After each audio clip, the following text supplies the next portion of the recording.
Hi dear student, पिछली बार हमने हमारा इम्पोर्टेंट ऐसा आर्टिकल कंसीडर किया था ट्रांसफार्मर, और वो ट्रांसफार्मर का कंस्ट्रक्शन क्या है, उसका प्रिंसिपल क्या है, उसका वर्किंग क्या है, वो हमने आपको पिछले वीडियो में समझाया था dear student. Hello dear student, मेरा नाम है महेंद्र और आप देख रहे हो हमारा यूट्यूब चैनल इक्विनॉक्स फिजिक्स, जहाँ पे हम सिंपल ऐसी फिजिक्स की टीचिंग करते हैं। ओके, तो उसमें हमने पिछले वीडियो में हमने efficiency of a transformer consider किया था। कोई भी डिवाइस अगर हो तो उसका जो वर्क होता है it is depends upon the efficiency of the device. और ट्रांसफार्मर की जो इफिशिएंसी थी eta, that is equal to output power upon input power.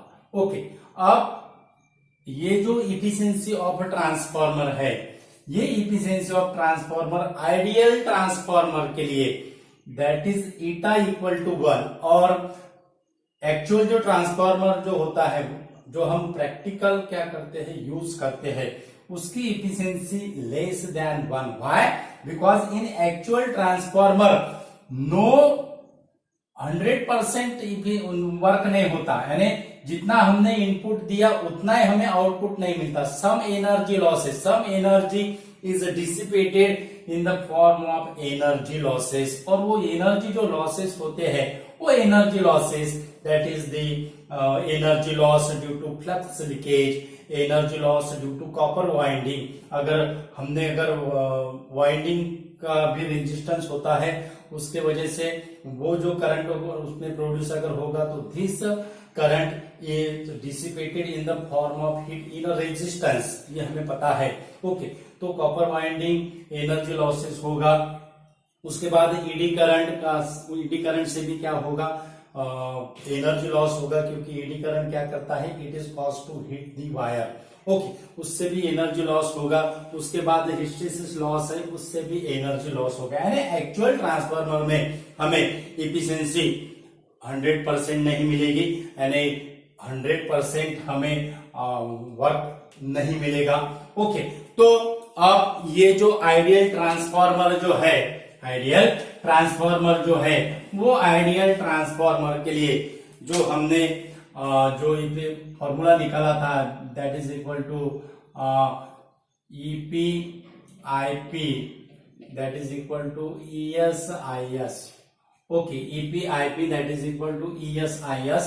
तो यहां से ES upon EP that is equal to IP upon IS। Okay, therefore ES equal to क्या होगा, ES equal to EP IP upon IS। ES equal to EP IP upon I, that is the voltage across the secondary coil.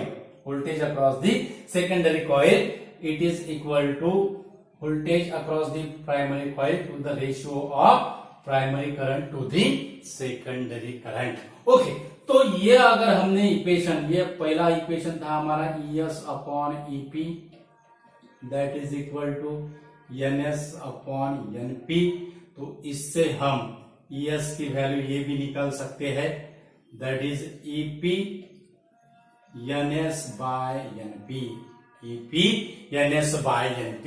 और वही formula हम ES by EP okay, ES by EP that is equal to NS by NP that is equal to IP by IS that is equal to IP by IS।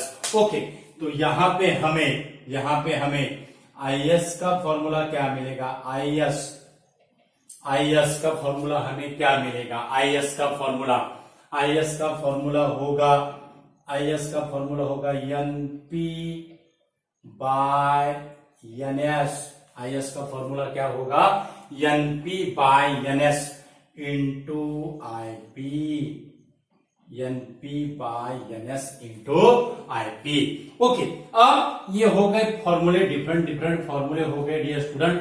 अब transformer का types कौन सा है? Transformer के 2 types है, एक है step up transformer, एक कौन सा है? Step up transformer. ओके, अब स्टेप अप ट्रांसफॉर्मर में क्या होता है? स्टेप अप, इसका मीनिंग क्या है? स्टेप अप यानी इसका मीनिंग क्या है? हमें प्राइमरी वोल्टेज को क्या करना है? स्टेप अप करना है, यानी प्राइमरी वोल्टेज को हमें क्या करना है? इंक्रीज करना है, यानी प्राइमरी वोल्टेज जो रहेगा यहाँ पे स्टेप अप यानी प्राइमरी वोल्टेज चेंज करना है, यानी प्राइमरी वोल्टेज की वैल्यू कम और सेकेंडरी वोल्टेज की वैल्यू क्या है? ज्यादा है। ओके, स्टेप अप यानी क्या होता है डियर स्टूडेंट? स्टेप अप यानी that is the increases the secondary voltage, increases the step up करना है हमें। ओके, तो प्राइमरी वैल्यू वोल्टेज की वैल्यू कम और सेकेंडरी वोल्टेज की वैल्यू ज्यादा। अब सेकेंडरी वोल्टेज की वैल्यू ज्यादा करने के लिए हमें ये फॉर्मूले से अगर हमने देखा, अगर वोल्टेज अक्रॉस द सेकेंडरी अगर ज्यादा करना है तो हमें क्या करना पड़ेगा? NS is greater then NP, NS is greater then NP, NS is greater then NP। फिर स्टेप अप ट्रांसफॉर्मर का क्या होगा? The transformer in which the primary voltage is less then the secondary voltage, क्योंकि ES is greater then EP आ रहा है, NS is greater then NP है, तो current क्या होगा? फिर करंट क्या होगा? करंट क्या होगा यहाँ पे? करंट क्या होगा? In case of the primary, in case of the step up transformer, the current IS is less than IP, current IS is less than the IP, जो वोल्टेज का जो करंट जो रहेगा, क्योंकि NP यहां पे देखो ये IS ग्रेटर कब होता? जब NP is greater then NS होता। ओके, लेकिन यहाँ पे NS is greater then NP है, यानी यहाँ पे क्या हो रहा है? NP NS। ओके, यहाँ पे क्या हो रहा है? ये इक्वेशन से हम निकाल सकते हैं, NP NS is less than 1, NP NS is less than 1 means IS is less than IP, NP NS is less than 1 means IS is less than IP means यहाँ पे स्टेप अप ट्रांसफॉर्मर क्या होगा? In case of the step up transformer the primary winding जो है, primary winding की जो turn रहेगी, number of turns in the primary coil is less then the number of turns in a secondary coil.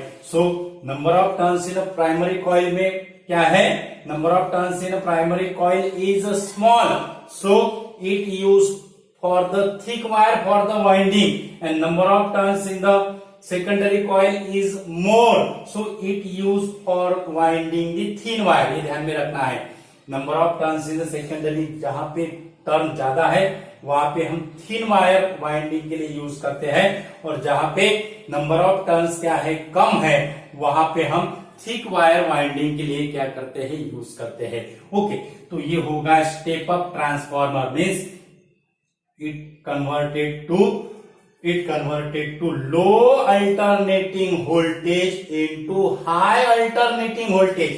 Step up transformer क्या करेगा? Low alternating voltage का conversion high alternating voltage में करेगा।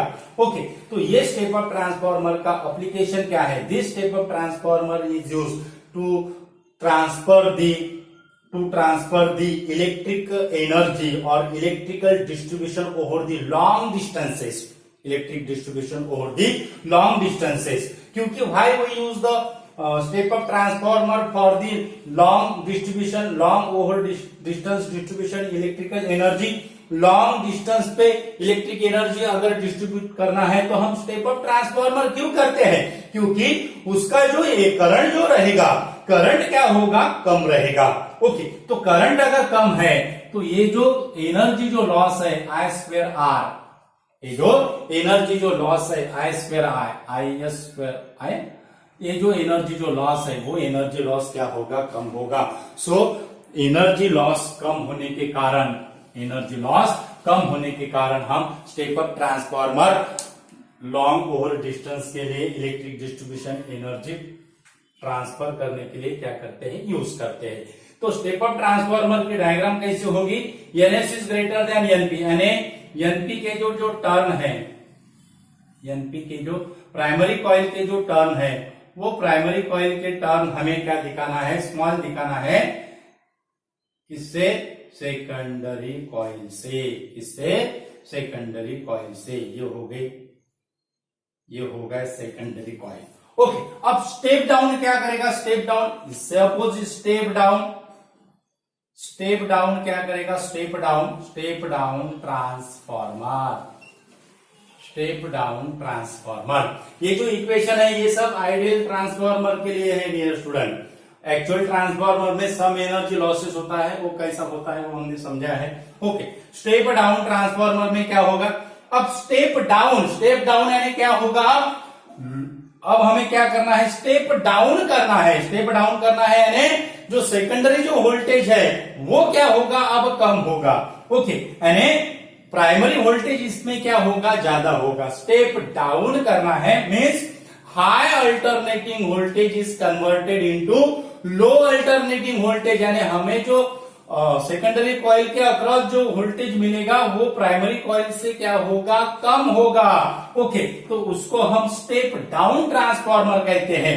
Means step down transformer के लिए अब हमें क्या करना है, NS is less than NP, NS is less than NP अगर है तो यहां पे हमें क्या मिलेगा, फिर IS is greater than IP. In case of the step down transformer, number of turns in the secondary is small than that of the primary. So, in case of the step down transformer, number of turns in secondary is small है. Okay, number of turns in secondary क्या है, small है, और number of turns in the primary क्या है, number of turns in primary क्या है, ज्यादा है। यानी प्राइमरी टर्न के लिए जो मोर टर्न है वहां पे हम क्या यूज करते हैं, that is the thin wire winding, और जहां पे स्मॉल टर्न है वहां पे हम क्या यूज करते हैं, that is the thick wire winding. Okay, तो NS is less than NP, so IS, sorry यहाँ पे IS is greater than IP होना है, IS is greater than IP, IS is greater than IP means voltage across the secondary is greater than the voltage across the primary। अब इसकी diagram कैसी होगी, इसकी diagram कैसी होगी, अब हमें NS is less than NP यानी जो सेकेंडरी वाइंडिंग है वो प्राइमरी वाइंडिंग से क्या दिखाना है, कम दिखाना है, यानी प्राइमरी वाइंडिंग हमें ज्यादा दिखाना है। स्टेप डाउन ट्रांसफार्मर में क्या होता है, NS is less than NP है, so IS is greater than IP है, यानी नंबर ऑफ टर्न्स प्राइमरी के क्या है, ज्यादा है, और नंबर ऑफ टर्न्स सेकेंडरी की क्या है, कम होगी। NS is less than NP, number of turns in secondary is less then the primary. तो ये हो गई स्टेप डाउन ट्रांसफार्मर की डायग्राम। बहुत इंपॉर्टेंट ऐसा वीडियो है डियर स्टूडेंट, और ये जो वीडियो है इंपॉर्टेंट ऐसे हमने फॉर्मूले लिखे हैं यहाँ पे, जो फॉर्मूले एंट्रेंस एग्जाम के पॉइंट ऑफ व्यू से इंपॉर्टेंट है और बोर्ड के एग्जाम के पॉइंट ऑफ व्यू से भी इंपॉर्टेंट है। यहाँ पे हमने dear student types of transformer consider किए हैं आज, और उसके बाद उसके डायग्राम के सहित आपको समझा है कि स्टेप अप ट्रांसफार्मर क्या होता है, स्टेप डाउन ट्रांसफार्मर क्या होता है। तो वीडियो इंपॉर्टेंट ऐसा वीडियो है, ज्यादा से ज्यादा स्टूडेंट को शेयर कीजिए, जो नीडी स्टूडेंट है उनको शेयर कीजिए, और हमारे चैनल पे अगर नए यूजर है तो हमारा चैनल सब्सक्राइब कीजिए। Thank you so much once again.